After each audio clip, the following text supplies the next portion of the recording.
Capage TV. Capage TV. Nous sommes africains.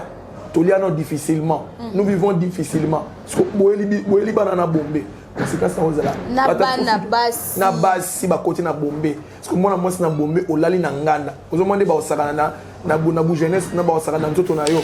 Eza drogue ya mabe ya liwa. Ata ba brésilien ba même ba mexicain.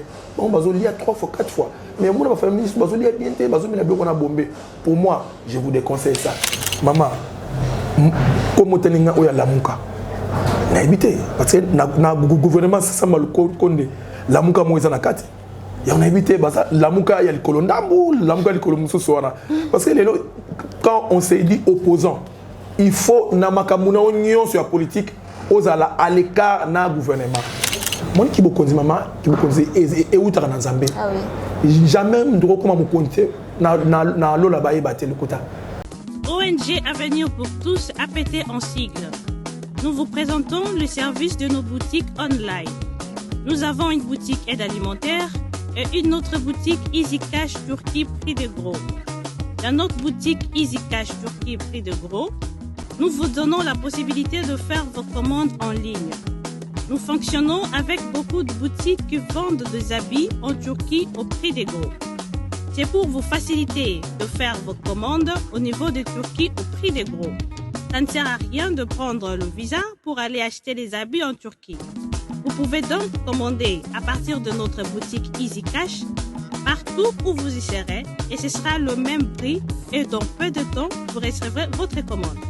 Pour faire vos commandes, allez-y sur notre site web. Tapez www.easycashinternational.com. Vous trouverez les catalogues de nos articles comme habits, chaussures, etc.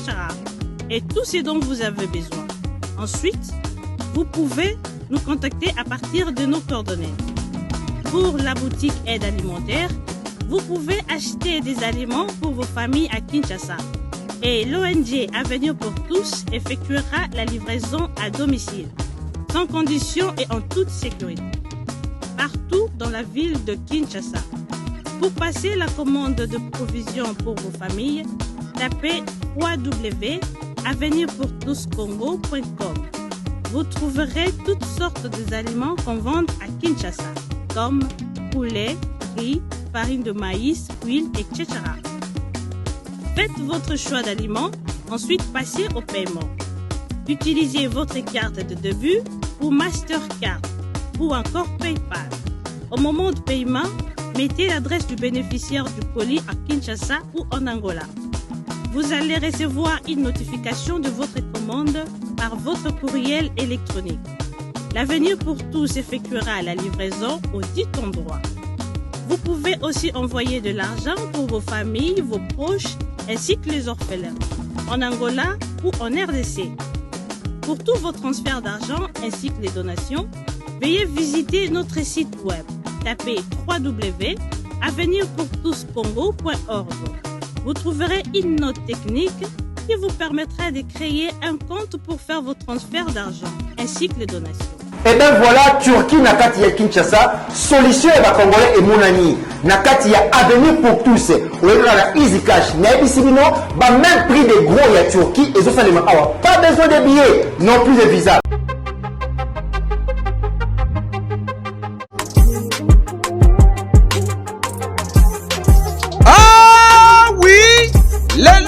Kinshasa ezali possible pe facile ya kozwa bourse d'études mpona kokende kotanga ya ofele partout oyo olingi na monde grâce ya bandeko ya agence de voyage Eric Travel numéro 1 na masolo ya voyage awa na RDC bakosa yo te moko te na terrain oyo ezali kokumbama epai ya ADG Eric Mwamba Nzambe pe numéro 1 na masolo ya prise en charge awa na RDC papa maman ndeko ya Kinshasa pe ya Brazzaville tala ozali na mwana oyo azali diplômé pe olingi akende kotanga na mikili ya poto opportunité yango oyo epesameli bino agence de voyage Eric Travel ememeli bino ba bourse d'études ebele mpona kokende kotanga lokola na mboka ya Chypre oyo ezali pays d'Europe na $1900 ya pamba oza mobimba na bourse d'études complète oyo ba démarche ezali kaka kosala 5 jours ya pamba pe bazali kobeta yango dada okei kotanga ya ofele pendant cycle mobimba na ba université ya minene ya mboka ya Chypre. Bana Kinshasa bana Brazzaville tofongoli masolo ya ba bourse d'études. Donc eza possible lelo ozwa bourse ya Chypre où eza la $1900 tosaleli ba dépense nyonso ba démarche nyonso. Tosaleli du début jusqu'à la fin ozwi visa avec la possibilité ya kodefa billet en crédit. Famille d'accueil déjà tobanda yango kala. Tokoti siko na Chypre. Donc famille d'accueil eza mobimba toyambi yo à partir aéroport to loger yo makambo nyonso. Bino ba étudiant, bino ba nyonso bo silisi bozui diplôme d'état année oyo. Et à ne pas oublier, bino bato boza la difficulté à passeport. Tolobaki yango déjà depuis 2019. Donc il est possible na bagence Eric Travel nyonso na basibe café Eric ozwa passeport ya nyongo. Pour fouti $50 to sali au passeport ou etikali ozopesa yango maleme surtout bino pe bato bo reva ko beta développer. Donc boya déjà ko defa passeport pour profiter na ba offre oyo. Donc toza wana pona ko servir bino. Okanisi esili ba bourse d'études ezali pe pona bamboka ya Canada, États-Unis d'Amérique, na France, na Tunisie, pe na bamboka misusu oza mobimba na prima ngondo. Oyo pe soki ozali na billet agence de voyage Eric Travel ekopesa yo billet ya nyongo, logement, encadrement pe orientation pona bino ba étudiant soki okomi na destination pe entrée express Canada na $5 ya pamba oza mobimba ba résultat sur place. Adresse okokuta biso na Liberté 11e rue industrielle le KINPP na commune ya Masina quartier sans fil en face ya robot roulage oyo ezwami na Kimbuta na Matonge na commune ya Kalamu. Tozali non loin ya maison communale ya Kalamu pe na rond-point Kintambo magasin okokuta biso entre Facebook na WhatsApp oza mobimba na agence de voyage Eric Travel. Voyager na facilité polobi na yo eleka lelo poete. Avez-vous besoin d'une entreprise générale du bâtiment pour vos projets de construction ou de rénovation? L'entreprise Luku Beni Daniel Service Construite SARL du jeune entrepreneur Daniel Chidibi est là pour répondre convenablement à toutes vos attentes. Elle est spécialisée dans la construction des maisons individuelles, des bâtiments collectifs, industriels et publics. Luku Beni Daniel Service Construite SARL, c'est aussi plusieurs autres services, notamment l'étude et la réalisation des projets de construction, la maçonnerie, le bétonnage, la finition, le plafonnage, le carrelage, la charpente métallique et en bois, l'aménagement de l'intérieur et de l'extérieur, la vente et achat des terrains, appartements et matériel de construction. Luku Beni Daniel Service Construite SARL met également à votre disposition un service de formation en DAO, dessin assisté par ordinateur et autres.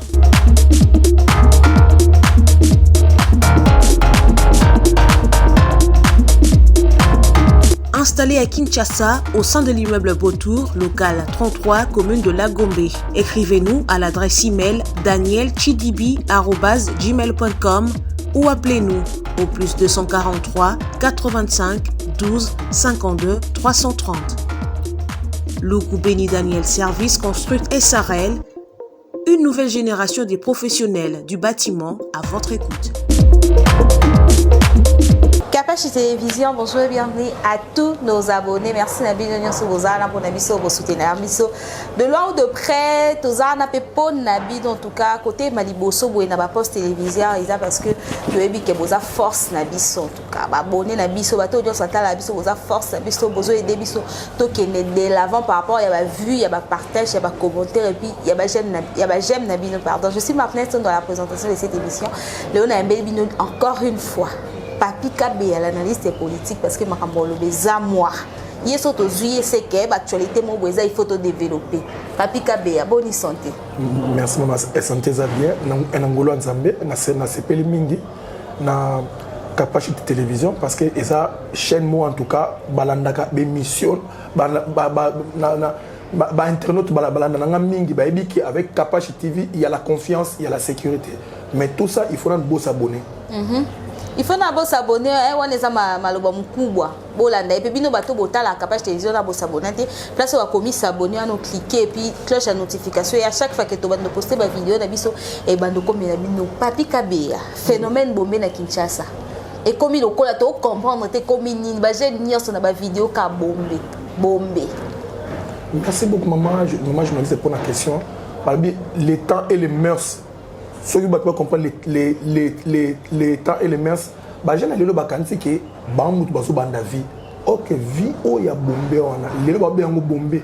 Mais à l'époque, c'est qu'il y a combo bombé. Qu'il est là, oui, c'est bien qu'il est là. Mais c'est qu'il est là, il y a une expérience. Si jeunesse savait, si je savais, jeunesse pouvait. Vous savez, nous avons conseil à jeunes y aller là.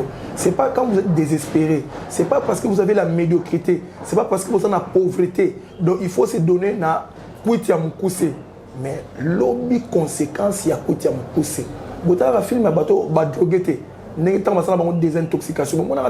Ils souffrent ces gens parce que bazo rééduquer na bango fonction mentale c'est presque la drogue. À tes opérations mais ils ont drogue mais tant que désintoxiquer c'est ta famille qui va souffrir parce que les gens ont coliaté bozo ko na autant en classe té bon ressemble ta pantalon ta costume té le la bombe ça $50 $30 bo 5 personnes bon meli yango mais lobby na bino na lem mingi bato ba 25 ans lobby quand tu auras 40 ans 50 ans quel sera ton avenir makila na lobby donc pour moi si j'ai un conseil à donner à mes jeunes frères même à mes amis autour de âge moko mon frère le toko zali parce que bana pas ko connexion dans village masanga pe monsieur par place monsieur qui t'a 1000 francs moins de $1. Pourquoi ça donner na biloko $50 oui parce que ça na coûté à mukuse one is a drogue pour moi je vous déconseille bon mais pendant analyste politique je suis en ce moment analyste médical. Je vous déconseille la drogue que moi j'appelle bombé. C'est pas bien pour votre organisme. Si vous continuez en go, les lots un jour, attendez tout ça la tête. Vous voyez un certain Papi Kabea, notre ailleurs a dit que non. Et ça a des conséquences néfastes. Pour moi, je vous défends de prendre ces bombés. Oui, dans ça contre votre bombé. Mais conséquences non monsieur il est bien monté. Ils sont africains. Toliano difficilement. Nous vivons difficilement. Parce que boeli banana bombé. Conséquences na base na base si ba côté na bombé parce que moi na bombé o lali na nganda vous demandez ba osakana na jeunesse na ba osakana nzoto na yo tu comprends parce que biso mona ba film sur na drogue au côté sur les côtés tala petite sœur na za nganda me coûte déjà elle est désabusée. Un conseil que je vous donne mes frères et sœurs botika eza drogue ya mabe ya liwa ata ba brésilien ba même ba mexicain on bazo lire 3 fois 4 fois mais moi ma famille bazo lire bien té bazo mina bloko na bombé pour moi je vous déconseille ça botika bloko na bombé Papi Kabea mikoleka ki to ka ki ke ba pri ya ba biloko na biso ya vivre fait ko kita mais tozo mona ngo au contraire et mati sous jour wana na lemba quand on a que ça wenza bim na comprendre des kilos mi pandi auto ndo so 3000 francs 4000 fait comme 7500 peut tala mo ba mi pandi mi kuwa na mi kuwa tozo kende wapi. Merci, Babi, mon peuple est payé par manque de connaissances. Moi, j'ai des amis. Baza ba conseiller na ministère de l'économie, monsieur ba conseiller na katia ba conseiller au président. Je crois ba travaux de ça na tous les deux côtés. Ba banani bosso na ba billet d'avion. Les gens baza netka ba Thomas ba Saint Thomas ba non di maté que billet d'avion quitté. Mais le qui est à l'aéroport Kinshasa Mbandaka c'est $99. Or qu'à l'époque c'était 199 presque $200 et quelques. C'est pour dire maman, moi ni Congolais ou Kinois lelo. Donc tu vois Kino parce que Kino baza ba sceptique. Le moins le basali est habillé. Bato ba asomba pe ba avion. Le bébé so bloko olia et kiti ba walini. Asomba pe ba chambre froide na atuma bloko na. Pour moi, je félicite d'abord le Premier ministre, je félicite le ministre de l'économie, je félicite le président de la République. Maman baza ba magistrat na bateau magique pas bloko kita. Bango ba pesa un ultimatum na ba opérateur économique na rata fek. Mais à tout moment bloko linge banda L'opérateur économique a fait que bassin a toujours des délais. Il bosse qui délai à 45 jours. Ce qui délai à 15 jours. Nicolo ba auto gouvernement délai à 14 jours. Les autres à 6e jour au 7e jour. Il reste encore une semaine. Mais pour n'avoir prix, basa déjà n'avoir prix, n'avoir pas tableau, n'avoir d'affichage, mais ils ont un 4 qui a dépôt n'avoir. Ça veut dire quoi? C'est que moi j'ai compris que l'analyse économique que j'ai fait, baso n'avoir ça n'a stock n'avoir baso parce que d'après bango bambongo babimisa qui il y a frais de voyage. Ba quelqu'un va pour n'avoir n'avoir baso futa, ben intérêt ba nyoma défendre n'avoir. Pour moi ba n'avoir ça n'a nous ba biloko wana nyo surtout il y a un bassin qui parce que moi j'ai un ami. Et quelque part dans le ministère économique, nous sommes en présence. Ils ont demandé les ministres. Le ministre a dit que sur 15 jours. Cette fois-ci, c'est la dernière. Ce qui est aussi ici, vous n'appliquez pas les prix. Pour information, vous formez 200 inspecteurs ou vérificateurs en économie. Pourquoi? Bando vérifier. Et ça va la chambre froide, il y a des dirigeants.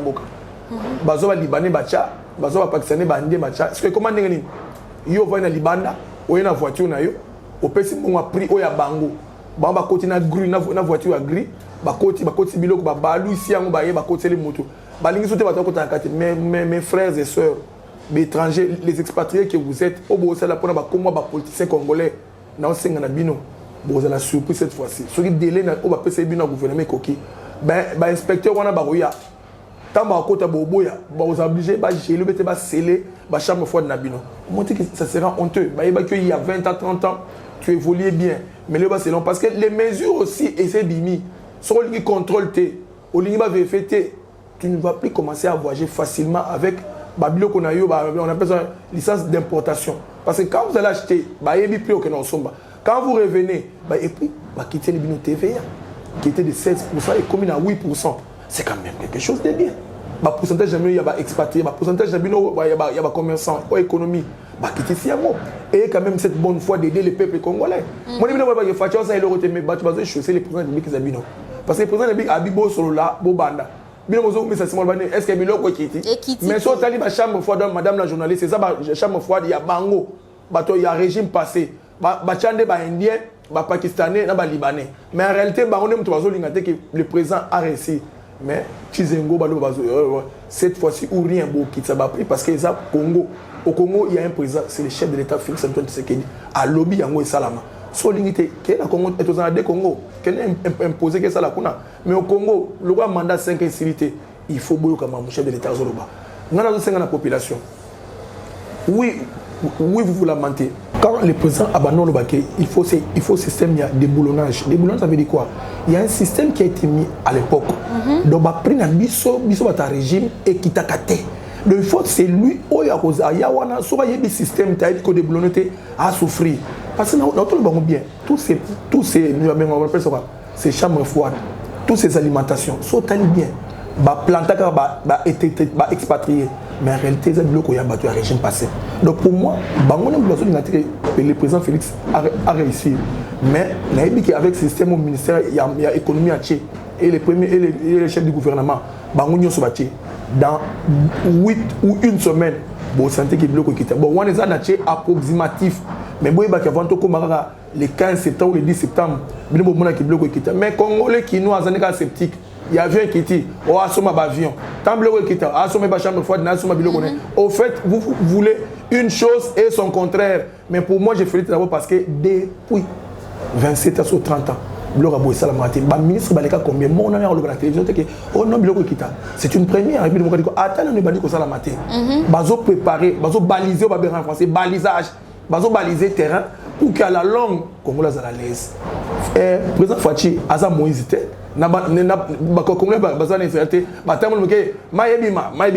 non c'est un processus parce que nous sommes des humains. Avec Dieu, c'était la réalité. Mais comme processus humain, il faut une certaine réalité et une continuité. De base à la patience, le roi va le cause va changement le monde. Même France ou les États-Unis, ils ont fait en France, ils ont fait un demi-siècle. Aux États-Unis, 100 ans. On va comme on a la paix, propriété, mamoutoine. Bisopé, donnez au présent du temps. Patienter. Mais oui, tu dis que les Nzala et eux karaté. Mais Nzala wana to bando kango depuis quand? Depuis musée, depuis mon anaïe.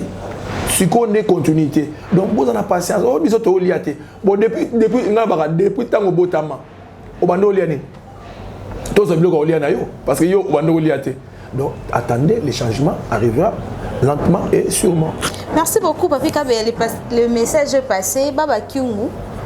Biso quelques jours passés dans Mboka Angola, Cornae, Yaki et Koma Kilobi dans Lubumbashi, un mot, un petit message à la famille politique, à la famille biologique, au Bota Biso Siko na capacité. Bon, moi, entre madame, je suis dans les mois parce que ce vieux-là, il a contribué beaucoup. Là, parce que Baba Kyungu, il a contribué beaucoup.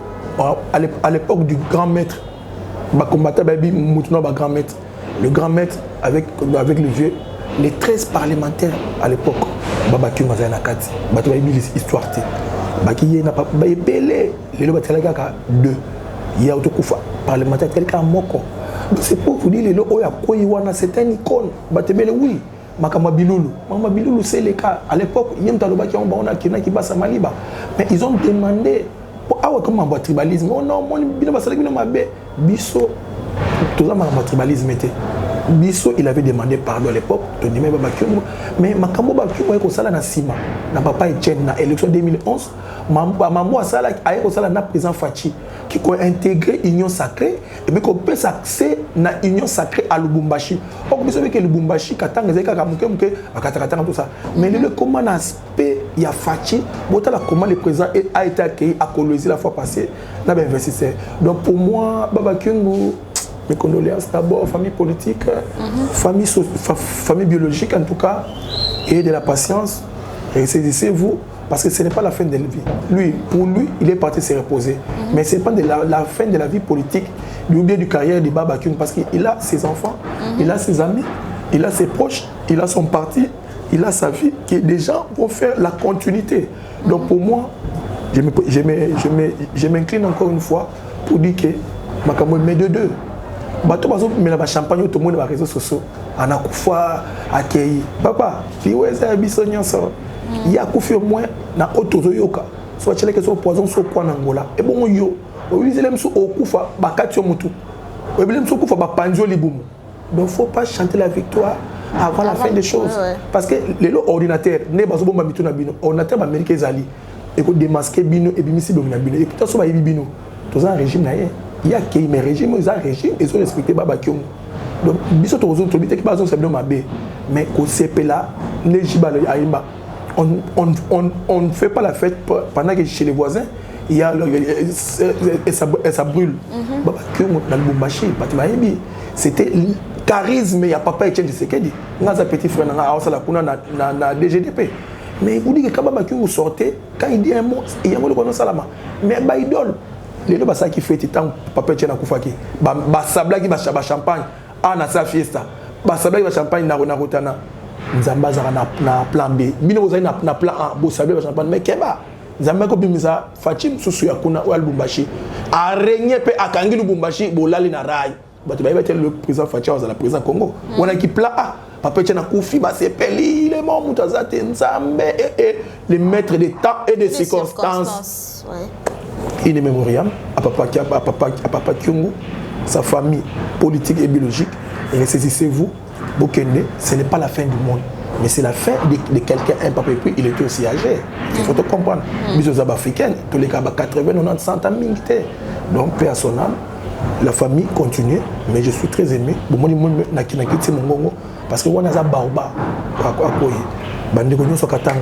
Bo se ressaisir surtout sa famille, bo de famille nae. Des ordres de mingité parce que moi katanga na baso profiter, ba bi nkola ba monaki Moïse ba bete ma banga tout ça. Ba va profiter des ordres. OK, biso ni sur des ordres parce que nous venons de récupérer parce que l'union sacrée maintenant est implantée dans le Lubumbashi. L'union sur des ordres. Donc on a ce qui a koya ayatala mais bon banga bo betaye mon important c'est beaucoup plus de valeur as un politicien à salaoya lingi. Là c'est mon conseil et mon analyse étant qu'analyste politique. Merci beaucoup Papi Kabe a toujours continué là le 15 septembre puis la muka bozanandila pour nous exiger ba élection crédible étant que yo analyste politique au kolo bani par rapport à Merci beaucoup mais na lingana seka mais na beaucoup seka maman comme teninga oya la muka na éviter parce que na gouvernement ça mal konde la muka moza na kati. Et on a évité la mouka, il y a le colondambo, la mouka, le colomoussouana. Parce que quand on s'est dit opposant, il faut na makamuna union sur la politique aux à l'écart na gouvernement. mais on voit la mouka de Moïse et de Jean-Pierre Mbemba bazana kati ya nabia ba institution parce que marche wana nanu ezana nous pona nga kwaka nakata kwaka parce que tout à peu nombre de personnes na kalezaka so la mouka na marche tu sentais hein?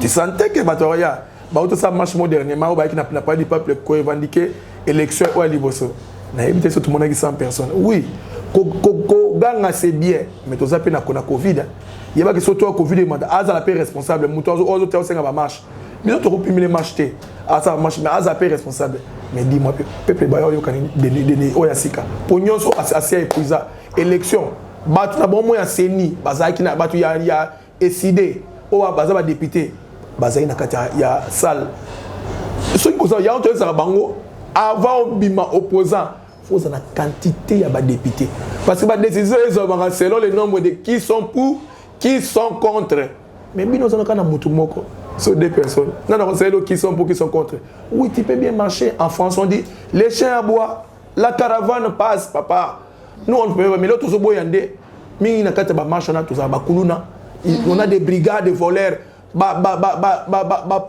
pauvre maman ya ba chango na bateka biloko na bango ba jeune fille ba kena ba rendez-vous na bona ba pare ba ya ko kata tozo sengane na mukonzi ka songo encadrer marche wana si ce sont des gens normaux ba ça marche wana c'est bien mais si ce sont des inciviques on va mettre ça ko yiba protéger les biso ba maman ba tout ba écouter ka le ba la ba moi 10 francs 20 francs biso to boya marche na bango te mais qu'est-ce qu'il y a de nouveau parce que souvent qui m'était à ma belelo ne ba massa muso baza combattre baza prêt à lancer ba filmer ba konzi muso ya bango ba marcher o ba kena ki na GLM ba lancer ba image bon que bino bo marcher bo zo ba 3000 2000 francs mais ba zo ba 100 000 ba 50 000 200 000 est-ce que ba lingi bino point que ba ba question mark ba zo ba 100 000 200 000 so bo éviter pas massa muso ba combattre ba après ko lancer ba image wana menga loin de là moi je ne fais que parler parce que j'analyse la politique oui bien la marche. Pourquoi des réformes à Séni? Est-ce que toi, bon, Bazalaki, mais Bazalaki minoritaire avec un député au Sahani? Papi Kabeya, mais c'est comme si la Mouka, il y a avant élection, il y a l'élo, et comment le roi de la Mouka, même la Mouka te force et là qui ou comment? En tout cas, maman, journaliste, n'a pas pour la vision. Parce qu'il y a un ça marche, c'est bien beau. Au connaît Bakobele la Bakoko, mais oui. Mais qu'est-ce qu'ils vont dire à cette population? Parce que quand vous faites une marche, il faut ça la thématique. Ah non, marcher parce qu'il y avait ceci, va retirer quelque chose. Mais bien comment marche, il y a des ordres, marche, il y a canne, marche, il y a destruction. Maintenant, on marche, il y a destruction. Ceux qui voient la marche, il faut que les gens sentent que dans cette marche, il y a eu un événement. Oh, bah, moi, c'est peine en côté. Quelle réforme? Réforme, est-ce que Fatima a imposé cette réforme? C'est le vieux bosso. Il y avait tout le monde dans la salle. Il y a un tour 5 dans l'élection. Ils ont appris l'élection 2023. Si vous avez l'élection, vous avez un nombre de députés. Vous avez 70, 80, 90, pour vous avez un poids. Avec un député, deux députés, ok, Moussikate. Moi, je suis un député qui 50, 30. À tout ça, il marche et mais puis, on bloqué. Mais il y en a des députés qui ont bloqué. Tous un régime semi-présidentiel. Ceux qui ont été Fachina, Azam Makamote, il y a congrès, il n'a rien à dire. Parce que lui, à ceux qui ont 50% et ceux qui ont congrès. Dans un régime présidentiel, les décisions ne sont pas unanimes, mais ça se complète. Les présidents lobby, ça les coalitions. Dans un régime présidentiel, mais moi je vous informe parce que moi je connais. Nous sommes dans un régime présidentiel, le président n'a pas eu la majorité. Au Congrès, c'est pour ça d'abord à l'époque il avait coalisé. Mais tant que coalisateur il a dissous comme union sacrée. Mais il y a beaucoup de choses qui marche, c'est bien beau. Mais il faut sensibiliser, il faut sensibiliser une élection. Oh, mais bon, ça va député belé. Ce qu'on a présenté, au coup bloqué na députation, au coup bloqué FCC à l'époque, à Babano bloqué Fachani, n'a pas députation. Mais tant le président comprend que c'est lui le souverain primaire, c'est lui le magistrat suprême. Donc pour moi, dans ce cas oui, une marche à opposition. Alors, prochainement, quelle opposition? Pendant que je suis bakata, je suis na gelé, je suis na kingakati. Parce que banana miki ba kena souffrir na ba 3000 francs, na ba sucré, ba jus, ba so pour faire innocent. Bon, j'essaie d'analyser. Oui, c'est une marche, mais avec quel thème, avec quel suivi? Merci beaucoup Papi Kabeto. Comme nous avons déjà kokende na suka ya analyse na bicha mokolelo, un petit commentaire par rapport à la présence du président Fachi, là il y a investiture, il y a président de Tanzanie, un petit commentaire. Un petit commentaire, je dis, c'est que le président Fachi a commis une autorité. Oui, Azaki non, mais et banane qui a impacté le monde. Vous avez senti, c'est pas question de fanatisme ou non loba. On a commencé à sentir que le président a commis une autorité. Il y avait beaucoup des invités dans Zambie, beaucoup. Et le nouveau président et l'ancien président. Bafandaki Baké Belé qui venait de Kampala, Ouganda, Rwanda, par-ci, par-là, pour Otala. Mais quand on a fait l'annonce du président de la République du Congo et surtout le président de l'Union africaine, tout le monde, que ce soit les militaires, les députés, les sénateurs, ont acclamé, et puis ils ont acclamé. Ça veut dire que moi qui me connais maman, qui me connais et où tu es en Zambie. Jamais je ne sais comment me compter na lola ba battre le quota. Donc ce que me connais na lola ba dire qu'il y a quelqu'un. Donc pour Nanga Fachi, c'est un président qui est venu même pas aïe oui aïe ko bim sabso na libulu. Ata libulu mo to ko bim mama mo te même mutu na biso ko bim na ndam. Total mpe mo ne so mutu azomela mai. Et le besoin c'est pas que mutu aganga tana ni azali awa voilà. Donc moi Congo zai na libulu et comme ko bima. Maman so zai na Angola. À l'époque il y a après Zaïre. Même on n'avait même pas de valeur. Les États-Unis, ceux ça soutient Kagame parce que nos choses mais les lois avec Fachi, tous les tournées à Sali, na amené mettre politique au salaire Nicolo. Maman, la RDC a impacté Batubele. On a na Togo, le président Togo Maman Sali, habillé pas idée, moi aussi j'ai eu Sali meeting, j'ai eu les idées du président de l'Union africaine. A balayé une coalition na bango, a balayé le sénateur na bango, le président Sénat, a balayé non. J'ai compris que le président Fachi avait raison. Pourquoi? Quand tu diriges, il faut donner des leçons aux gens. Quand vous êtes gérant, il faut battre Bazouya Panamba sentir que c'est lui qui gère les affaires, les histoires, une composante. Pour moi, maman, le dernier commentaire que j'ai fait en tout cas, tous en a président, tout compte la présidence, sans ajouter qu'à comme vice-président Sadek. Au moins, kilo avant-hier, sur lundi, dans Zambie. Donc c'est pour dire que Fachi Zaki pas maté. Et ça, que soit fanatique, né Oyo Koloba, Léona Lobby, mais tout ça qui impacte sur le plan politique. Maintenant, tout ça impacte plus qu'un éléphant. On a un commentaire dans la souka, maman. Merci beaucoup, Ndeko Papi Kabeto. Comme nous avons dit, souka, mot de la fin, puis quelques salutations. Et pas Batunao, bon, moi, la souka dans le bas, premièrement, on a s'abonner massivement. Parce que là, on est tout ça en Yangwana. Quand tu t'abonnes, lobby aux autres Papi Kabeya, tant aux autres s'abonner, mais tant aux autres s'abonner, aux autres soutien. On a rapport au film battu, on a rapport au côté battu. Je réponds aux gens. L'émission, tout ça qu'il a fois passé, Namobo.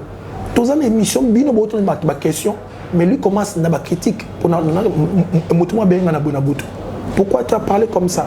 Je ne vais pas pour injurier ou critiquer, je vais pour analyser les faits sociaux au quotidien, la mensualité. Moi, je ne venais pas critiquer Fayou dans le plateau.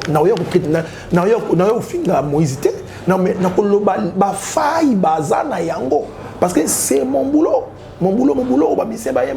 Donc pour moi, c'est un conseil que je vous donne, mes frères et sœurs. Au bord de Internet, moi je viens pour parler. Je ne suis pas, et puis surtout rancunier. Moi je ne suis pas rancunier. Et puis je ne suis pas trop bas. J'ai d'abord la matière grise. Et je suis passé là-bas à l'école, là-bas à l'université. Ça veut dire, et puis c'est sur moi, leçon. Conseil n'a pas suivi le Congo, et ce qui est malin. Président Azoué en Allemagne, en Allemagne, en Italie, en États-Unis. Bota la retour au Yanasuka. Ça veut dire que le président Azoué même la belé pour la politique, pour le développement. Bon soutenir le président Fachi, n'a pas idée, n'a pas comme tout ça normal. Bon, la CPI n'a pas au bas soutenir administrativement et financièrement. Si on a la chaîne ya capacité. Nous avons Eric Kalala, Mazembe, Olivier Kalala, Mazembe, Fifi Kalala, Fatou Kone, Papi Likolo, na Claudie Tandaï. Bazebele, si on a tagné tout le monde, on a bolé Missangaï. La question de l'émission, nous avons un peu dépassé. Mais bien, nous sommes surtout en Europe, en Asie, aux États-Unis, abonnez massivement. Parce que ceux qui ont des amis, ceux qui s'abonnent au moins Papi Kabeto, au moins les mais ceux qui partent au bino, c'est pas la analyse, très bien, ça vous affine. Abonnez-vous à Capacity TV et vous verrez Papi Kabeya. et vous aurez des nouvelles du Congo. Quelles nouvelles? Des nouvelles fraîches au quotidien. Abonnez-vous. Merci beaucoup, Papi Kabea. Nous sommes arrivés à la fin. Merci Namilonios Rosaki. Branchez connecté en Capage Télévision. Donc, Koutani, Mikolo, Eza Koya. D'ici là, portez-vous bien. Bye bye. WS Prod présent la star originaire du Congo, le monstre d'amour africain, Félix Wazekwa. Monstre d'amour. Qui signe un grand retour sur la scène européenne après 10 ans d'absence. Accompagné de son groupe, Cultura PIV, ils seront à l'affiche au Centre culturel de l'Odyssée à Lyon, Lusignan. Où ils promettent d'éblouir le public et de donner un spectacle chorégraphique exceptionnel. Ça va danser.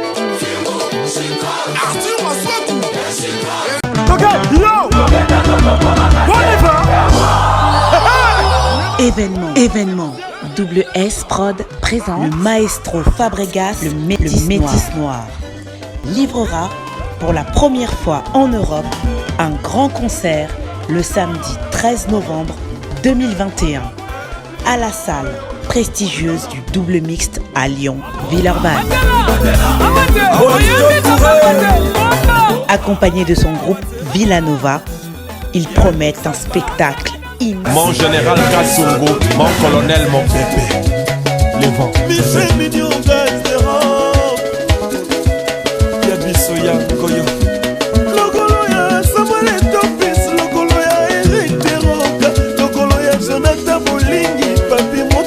Claudie Di Garçon. Mam, Barifa, j'ai lié.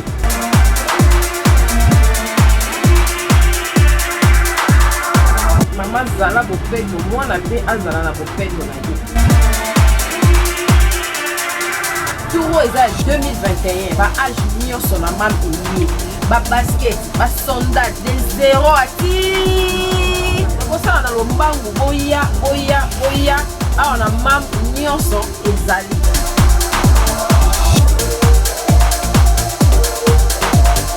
Maman bomisa bana po ya ngonde bokasi ya bapara mam eyelilo nyonso. Chez MAM, pour une tenue tendance de saison qui donnera le temps à votre habillement, vous cherchez des costumes, chemises, pantalons, chaussures, des baskets, robes, sacs et autres accessoires de qualité, pas cher pour toute la famille. Découvrez notre collection.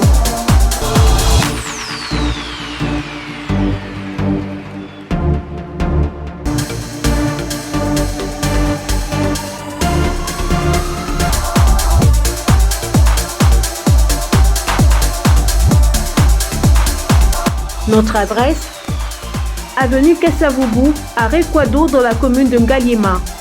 Pour tout contact, appelez-nous au +243 81 07 58 832.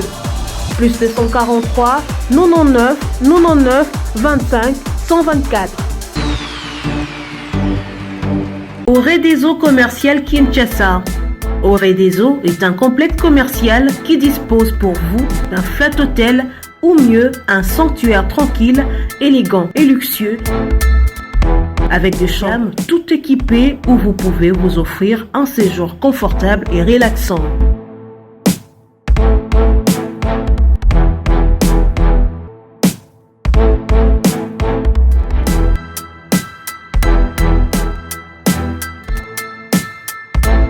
Notre restaurant vous propose une exquise cuisine qui fait le bonheur de gourmands. Vous cherchez un endroit pour vos réunions ou conférences? Oredeso dispose d'une mini-salle de réunion parfaitement équipée avec une capacité d'accueil qui répond à tous les besoins.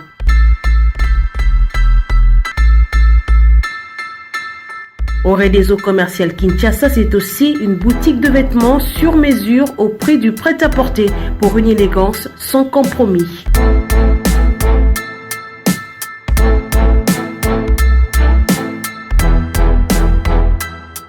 Notre agence de fret et transfert d'argent vous propose un service rapide et de qualité défiant toute concurrence, colis express avec livraison à domicile pour votre restauration. Nous disposons également d'un service de sécurité pour toutes vos manifestations et un service de location de véhicules. Retrouvez-nous à Kinshasa au numéro A8 de l'avenue d'Ibaya, quartier Matongé dans la commune de Kalamou, derrière la Maison de la Bible, et au numéro 44 de l'avenue Baoumbu dans la commune de Matete. En Angola, martyr de Kifuangondo vers l'aéroport international de l'Angola. En France, 47 chemin de Petite Fontaine, 91 180 Brittany-sur-Orge.